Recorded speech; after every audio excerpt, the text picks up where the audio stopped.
Hey y'all, so here we've got the Yardline Northport 10x12 shed. There's a few things that I'm adding on to it in addition to what it comes with, but I figured now is a good time to walk you through my experience and give it a little review. Just to start off with basic dimensions, it's 12 feet deep, 10 feet wide, and the peak of the roof is just about 11 feet. I think it's 10 feet 11 inches. So in the front, we've got these big double doors. They're just about 5.5 feet by about 6.5 feet. And then we've got a big window up at the top to give a lot of natural light inside. It's about 4 feet wide by a foot tall. So the lights on the front I actually got from Walmart for real cheap, and they're solar. They really help light up the outside. So these 4 windows on this side of the shed can actually go on either side. These also give a ton of natural light as well.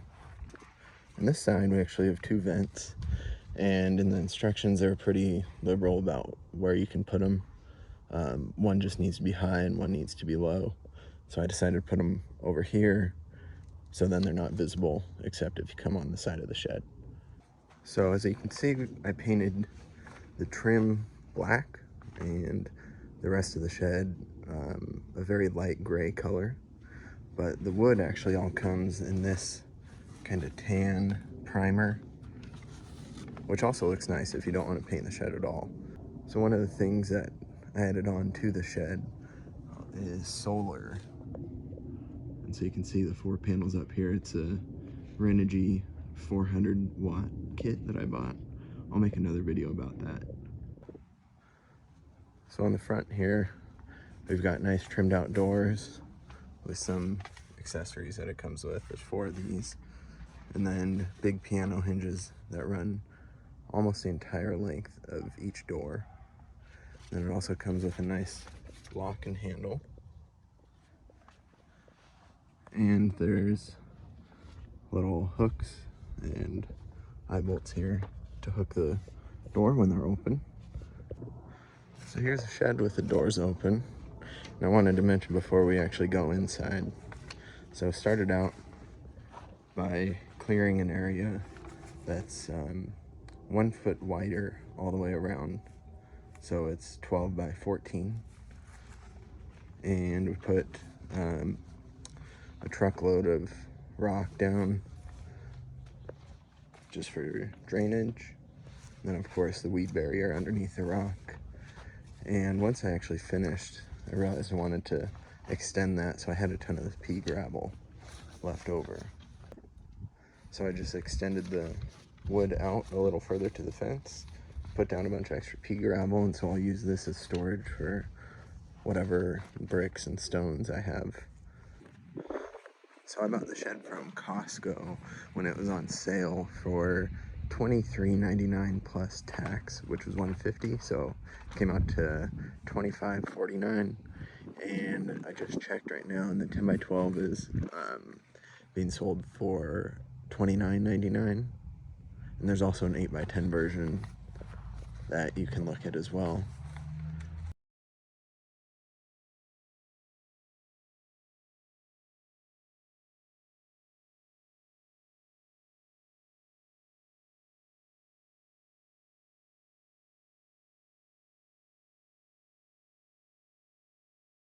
So they deliver it on a big flatbed truck, drop it off in the driveway.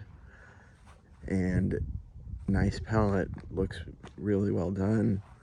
Wrapped, labeled, says 10x12 shed, perfect. So then I start unpacking it like the instructions say to do, and there's a big checklist that I'll show you.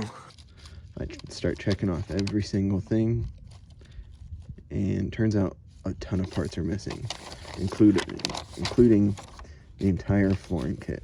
None of these pieces were in there. So there's a lot of parts. It took over an hour and a half to unpack the entire thing and go through it all. There were none of the floor panels. There were a bunch of random miscellaneous things that weren't in there as well.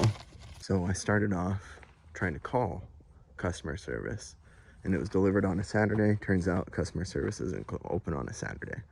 So then Monday, chatted with customer service, and the rep had no idea what to do because there was so much missing. So it was about 2 weeks back and forth, and we were getting nowhere. It ended up with her saying that she couldn't send any of the flooring kits out there because pieces were breaking during shipment. And she wanted me to go to Home Depot, buy everything, and then send them the receipt for reimbursement. And of course, I said no way. So with that leading absolutely nowhere, I ended up writing a horrible review on Costco.com. And about an hour after I submitted that review, I get a call from the North American customer service liaison for Costco and Backyard Products, which is the mother company of Yardline and all kinds of other sheds. So within about a week, she was able to have a whole flooring kit delivered. It took about 2 months from when I ordered to when I actually had all of the material in my hands and I could actually start building. We can go over the whole material list. There's a few things that the kit doesn't come with that you do have to pick up from Home Depot or Lowe's. So these are the things that you need to complete your shed. So shingles, this says 8 bundles. We ended up only using 6.5 bundles, and that was with the most number of layers and overlap, as the instructions say. Paint for siding, 2 gallons. I believe that's about how much we used. And then 2 quarts for trim, that also is about right. I think I just bought a gallon and used about half of it. You need roofing nails. I would buy the big 5-pound box. And 3 tubes of caulking, which sounds about right. I had a ton of extra on hand, so I'm not completely sure how much I used, but 3 sounds about right. And then, of course, roofing felt you want to get underneath the shingles. So drip edge, I would also get. I'll show you right here. So it looks really, really nice and adds another barrier between the plywood and the trim and any water leaking through. So one major tip that I would give to you is if you don't have a nail gun, buy one. I know the instructions and the kit come with nails, and the instructions just show you how to hammer in the nails, but I would just use a nail gun. It would save half of the time that it took to build this. And speaking of that, it took 2 of us just about 40 hours to do this entire thing, so it took a few weekends to knock this out. But again, with a nail gun, we would have been done in probably 2.5, 3 days tops. So now we can take a look inside. Here are those big hinges on the doors. And I actually had some leftover concrete sealant from our garage. I had an extra bag of that. It's just the epoxy coating with those flakes. And I know it's not meant for plywood, but I didn't want to just leave the bare plywood, and I thought this would work just fine for the shed. It actually looks really, really nice. It's only been on there for a few weeks, but it's holding up great so far. We'll see once I start driving the lawnmower in and out of here. So something that I haven't done yet is put in the shelf that the shed comes with.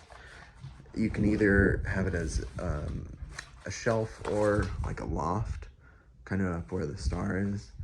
So here's the big window at the front, just to kind of show you the framing on the inside here. That's just an extra piece of wood.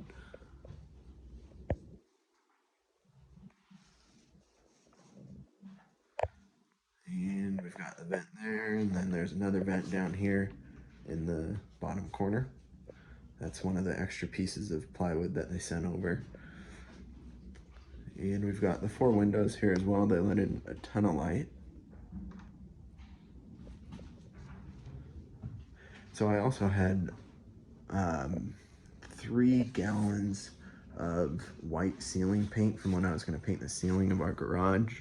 So I figured might as well use it in here. It really helps brighten up the space, make it look bigger. I built a little desk here with 4 extra drawers from an old unit that we had in the garage that I took out. And it's kind of hiding a bunch of the wiring from the solar, and then the batteries are there underneath. Again, I'll talk about the solar in a different video. I figured it'd be good to have a little desk in here if I'm working on something for the sprinklers or anything like that, just to be able to set something down. So one of the big things that I was considering when I knew I wanted a shed was if I should buy a kit or just build it myself, meaning buying all the material myself and, you know, designing it and figuring out how to put it all together. I ended up just buying a kit. It would have saved some money if I had done all of it by myself, but it saved a lot of time having to go to the store, planning out all of the material, and instead just having the kit delivered in my driveway, although it did take a couple months. Just having it in the driveway and not having to worry about going to the store saved a lot of time and effort on that end. So completely up to you, of course, which way you want to go. I don't mind some hard work, of course, but having everything pre-cut was really convenient. I would typically just do all of this myself, but man, it was really nice having everything pre-cut and just having the instruction book telling you exactly where to put anything and everything that it came with. So overall, would I buy this again? It's tough. I think the customer service issue and missing the entire flooring kit and 25% of the main kit was kind of a one-off. I think because of how the customer service people had no idea what to do, it seems like that doesn't happen, and it was probably just the people that delivered the kit, because it is a separate company. From what I understand, Yardline ships a ton of sheds and flooring kits to a warehouse, and then it's a distributor that actually sends it to customers' homes. So I think it was on their end that this was a total failure. I probably would buy this again. I think it was worth the extra money and for the convenience of having everything pre-cut. So thank y'all for watching. Hope you enjoyed it. Let me know if you have any questions or comments. I'd be happy to answer them. Thanks.